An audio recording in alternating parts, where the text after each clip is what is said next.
কেউ যেন গুপ্তধনের কথা না জানতে পারে। কি আর গুপ্তধন? আমি নিজে তো ভুলে গেছি কেডা কি পাইছে। গুপ্তধন? কি আর গুপ্তধন?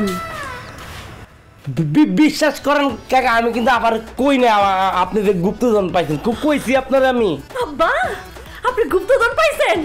আব্বা কোন জায়গায় আছেন গুপ্তধন? আমার দেখেন না, একটু দেখেন না কোন জায়গায় আছে। আমি না জীবনে কোনোদিন গুপ্তধন দিনে কালকে রাতে আমি একটা গুপ্তধন লয়ে আসছি না। আমার দেখছি আমার দেখতে কি যে মন চাইতে আব্বা দেখ। এক থাপ্পড়ে গাল ব্যাকা করে দেবো। আবার যদি গুপ্তধন করছস মাইরা একদম তত্ত্বাকে বাধা পেলাম ওদের। কিসের গুপ্তধন? এই কি গুপ্তধন? কোথাকার গুপ্তধন? আল্লাহর রহমতে বিশ্বাস করেন কাকা, আমি কিন্তু কাকিরও কই না। আপনি যে জমি কুড়ার সময় কলস বেতন গুপ্তধন কইছি, কই নাই তো। এক কাম কর, কি মাইক ভাড়া করে নিয়ে আয়। মাইক ভাড়া কইরা আই না, ওই ভ্যান গাড়িতে কইরা পুরা গ্রামে মাইকিং কইরা কইতে থাক যে আমরা গুপ্তধন পাইছি। হ্যাঁ তাহলে মাইকের ভাড়াটা দেন। কি বলদের ঘরের বলদ, উপহাসও বুঝে না।